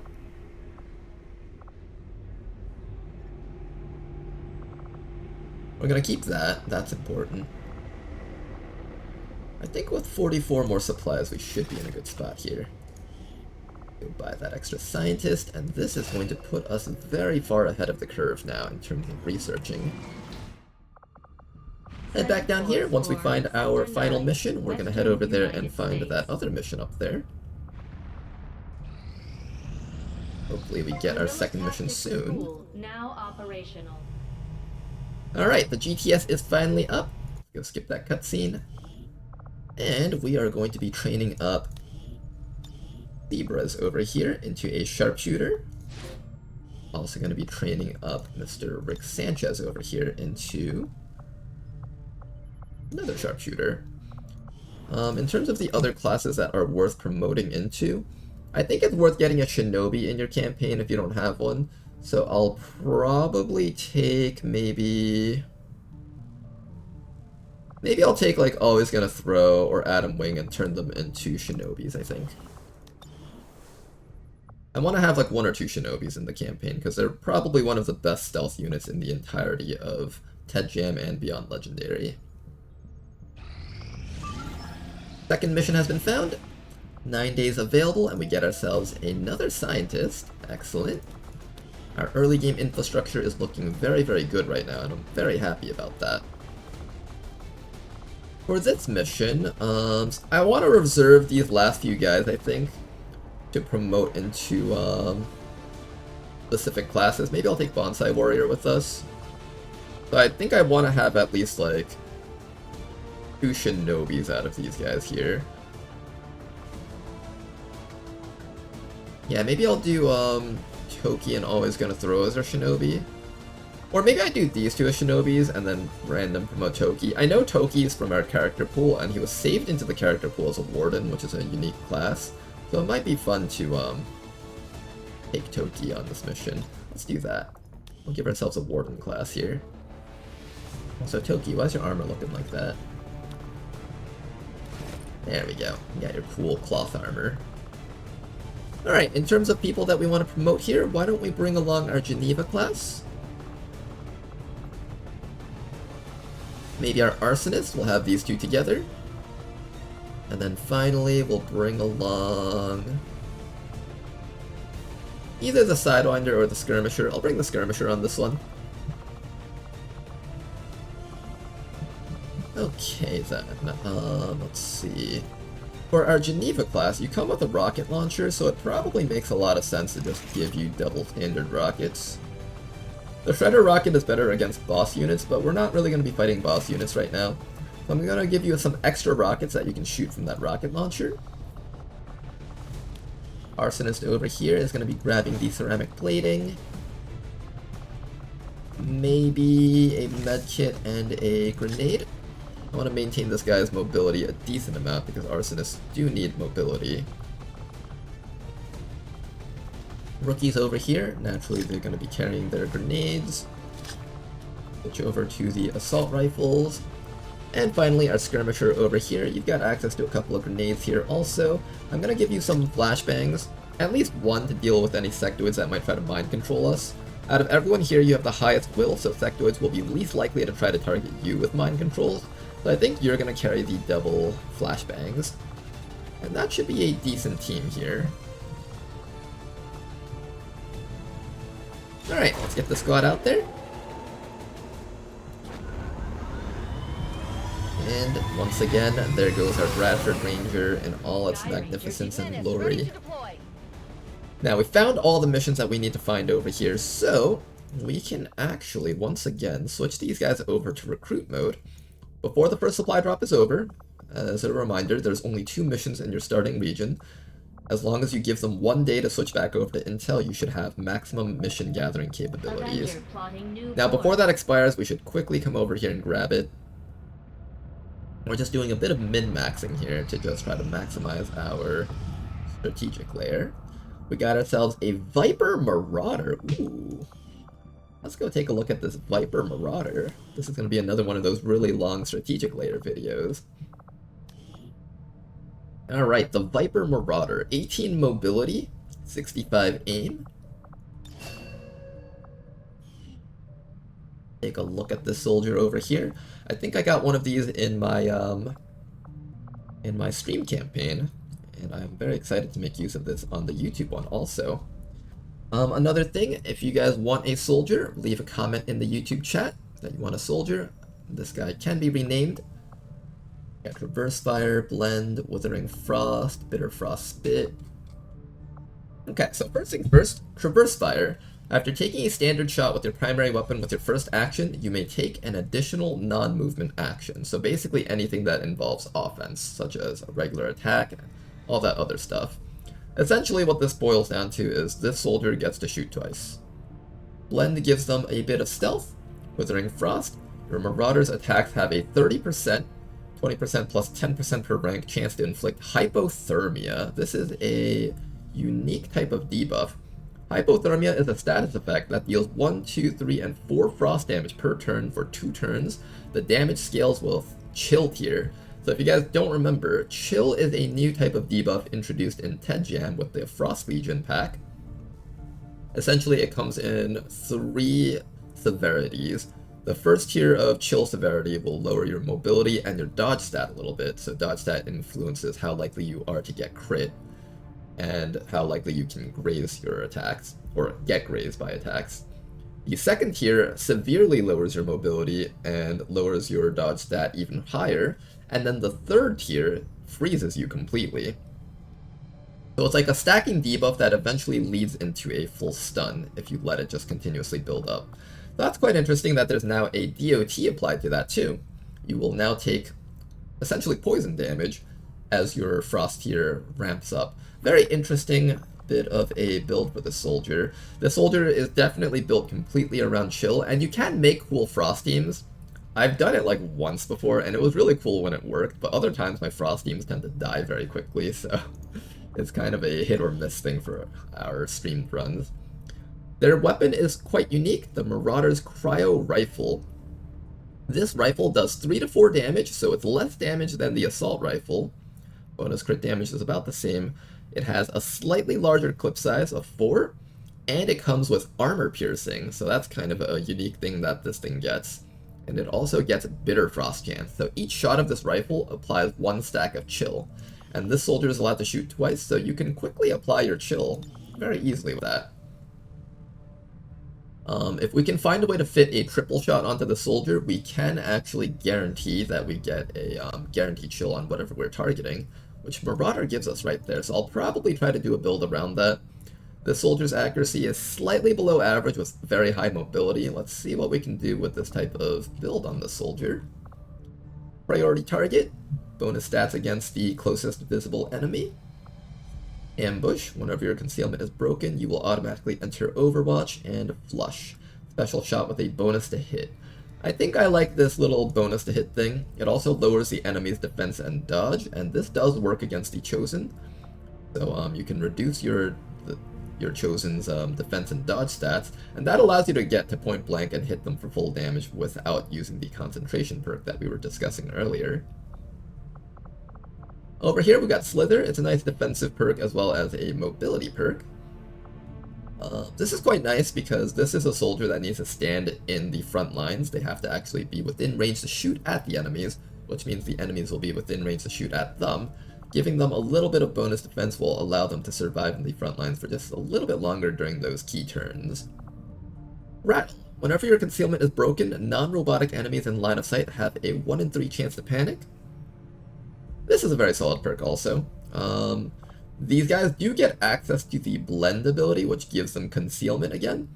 So you can use this to kind of repeatedly ambush enemies on certain missions, and that would be quite nice. I might consider taking Rattle. On the snake that I have in my current stream campaign, I'm running the Shadow Profile perk. So I'll probably take Rattle on this one just to try out something different. Shadow Profile gives us the low profile perk, making our low cover count as full cover, and also gives them +5 aim and +10 crit chance, at least as long as we're not flanked. This is a very good perk also. Up here we've got access to Death Adder, Avenger, and Brittle Ice. Death Adder makes it so that our shots deal 50% of the target's missing HP as bonus damage. This is particularly great against the Chosen. The Chosen will get absolutely slammed by this. Essentially, our gun is doing double damage against the Chosen with the way that this is calculated. The bonus damage cannot exceed 100% of the attack's base damage. So, we're essentially getting a full double damage shot per attack against the Chosen with the Soldier. Now, unfortunately, the Chosen aren't affected by Bitter Frost, so that lowers the effectiveness of this rifle by a little bit, but not by much. We're still doing a ton of damage against them. Avenger gives us a reaction shot. If you want to do a reaction build, you can. Brittle Ice attacks against chilled foes shred armor. Effectiveness increases with chill tier. This gun naturally applies chill, so this will actually just be shredding armor very quickly. We do have a couple of builds already that do shred armor, so I'm not sure if we're going to be going this route. We already have a technical, but having another unit that can shred armor is never a bad thing, so I might consider just giving this guy Brittle Ice also. I'll have to think about this, whether or not I choose to go for this one or this one. Since my streamed run is running Death Adder, I might consider taking Brittle Ice for our YouTube run, and we're going to have this guy built purely around icicles, just chilling all the enemies and just applying all the debuffs associated with it. Should be quite interesting. Now, if we're going to take Cool Under Pressure, that would be for the Overwatch build. I'm not planning on doing the Overwatch build, so it will be between these two perks. Sidewinder is for survivability. Think of it as untouchable that's always active until you get shot at, and then it goes on a 3-turn cooldown. And plus we get to make a move with this, so you can take a really risky flank, shoot an enemy to death, and then when the enemies shoot you, you'll dodge that attack and get to run to safety before the rest of their turn plays out. Very powerful perk for defense. If you have a soldier that you want to survive till Master Sergeant for certain, picking this perk will guarantee that they get there. Almost guarantee that they get there. They'll be like the last ones to die on every mission just because of that. Nimble Hands, as a free action, reload your weapon, can be used every 3 turns. This is a class that shoots a lot, so they will need to reload their gun quite often. Not a bad choice to have this. I'm leaning towards having Nimble Hands on this one. We'll see though. Shooting Sharp. Bonus +2 armor piercing and 15 aim. This combos really well with the gun's natural armor piercing. We're now piercing 3 armor. You pick this one if you want to do an Overwatch build, but once again, we're not planning on doing an Overwatch build. This is for more reliability with your shots. I think both of these give reliability. Like this one gives 15 aim on all your shots. This one only gives 20 aim on your subsequent shots. And while it's a slightly higher aim bonus and a slightly higher crit bonus, it's not enough for me to decide to not have aim bonuses on my first shot. Plus, this one gives us +2 armor piercing on every single shot. That's a direct upgrade to all of our damage output. So overall, I think Shooting Sharp is just much more valuable. Over here, we have access to Anatomy, which is what we're probably going to take. Gain 15 critical chance and 2 armor piercing. This is quite a powerful set of perks, actually. 2 armor piercing, +2 armor piercing, +1 armor piercing from the gun. We can pierce 5 armor with this gun. We don't even care about their armor, and we're gonna shred their armor. That combo is just absolutely insane. There's a couple of ways you can justify some of these side perks. Chilling Critical over here. Damaging Marauder rifle attacks that critically hit have a 100% chance to inflict a Bitter Frost. I think if you roll a lot of perks down here that give you critical hit chance, this is not a bad choice to pick.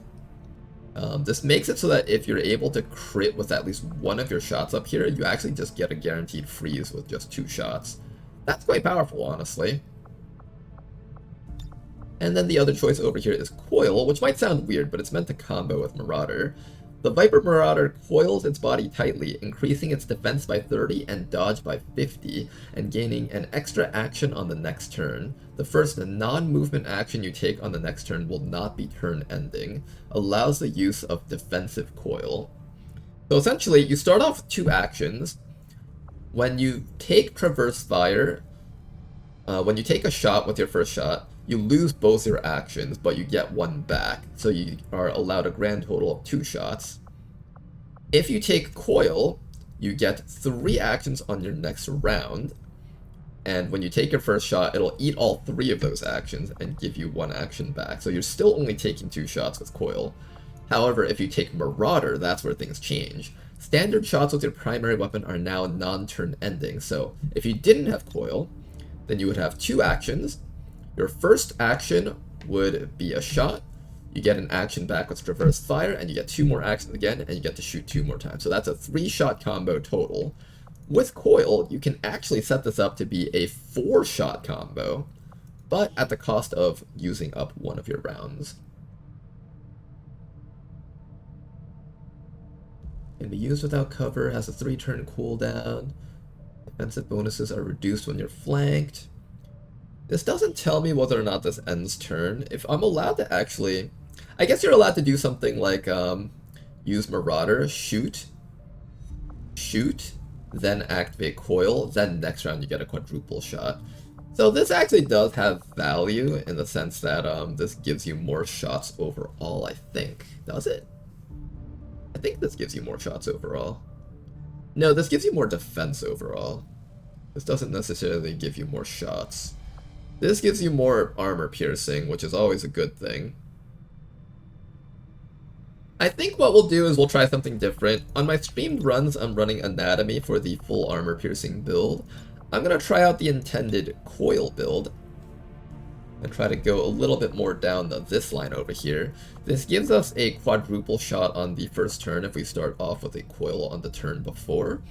And this will allow us to keep our Viper alive for a little bit longer since we're not taking Sidewinder. And plus, that combos well with Brittle Ice to get a lot more shred on the first round at least. So let's try this out. I'm kind of curious to see how effective this will be.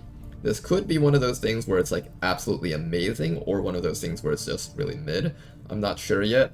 From the theory crafting, it seems like it'll be absolutely amazing, especially once we get upgrade equipment and ammunition for this guy. Let's take a look down here though. Got a couple of interesting choices here. Double time is not a bad perk for this type of build. Normally this guy needs to stand still and then take all of his shots to get the maximum shot output. By taking double time, we're now allowed to take one move and then take our maximum amount of shots.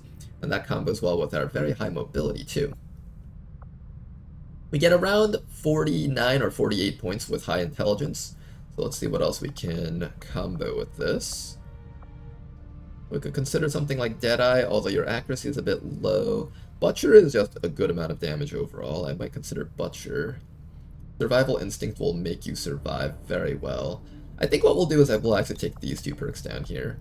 25, 15, that's like 40 points, 50 points. That should be just about right. This will allow you to move and still get off your full shot combo. This will allow you to survive extra hard since we're not taking Sidewinder. I really want to make sure that you just don't get shot to death while you're standing in like half cover and just getting attacked by all the enemies.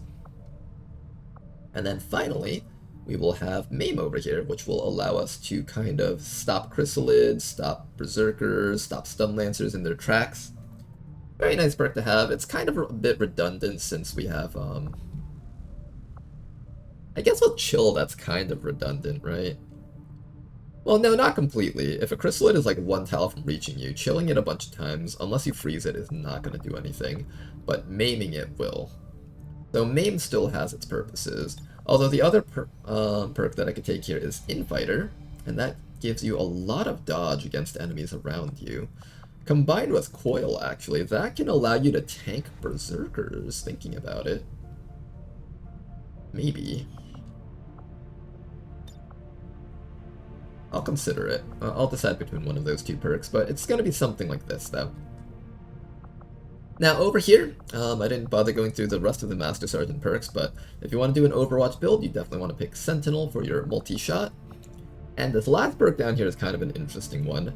Fire a freezing round in a line, dealing cold damage and inflicting Bitter Frost on multiple targets. Ignores cover bonuses. So this allows you to shoot a line that chills everything in the line. If you have access to Chilling Critical and you manage to score a crit on every single one of those shots in the line, you can actually inflict like 2 tiers of ice on all the enemies. That's somewhat interesting if you have a way to inflict chill on them to begin with. I think if you're going to do this type of build, you want to build this in a team of other Frost units though. Right now this is the only guy that we've got. If we get more Frost units, I'll consider pivoting your build to doing something with Freezing Spear, but for now I think this is the best way to go though. The sheer amount of shots that this guy can get off is just really good.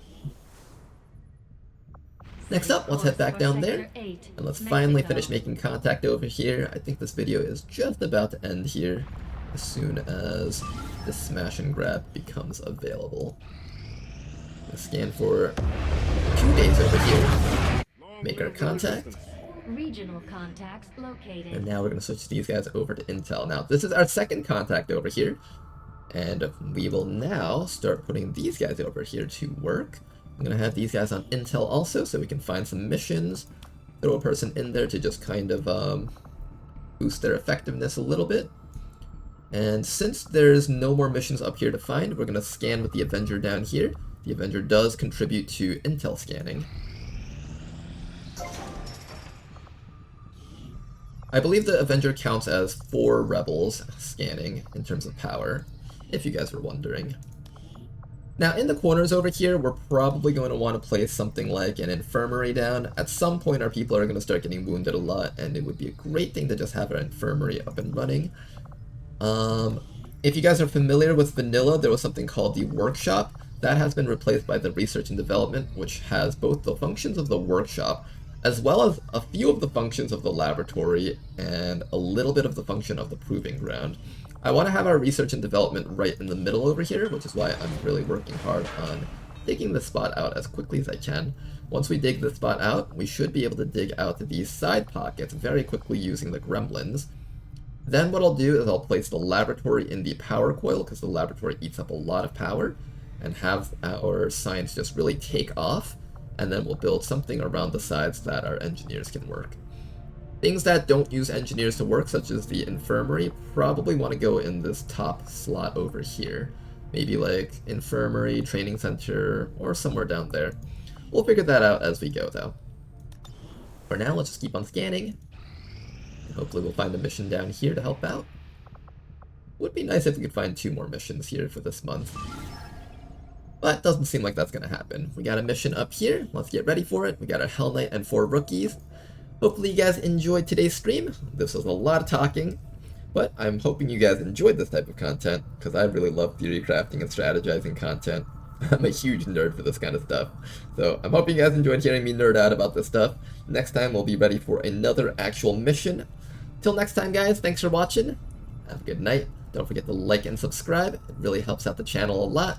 Leave a comment if you want to have either the Purifier, Viper, or either one of the 2 Vipers. Those guys are all unnamed and unclaimed yet, so far at least. Alright, till next time, have a good night. Bye-bye.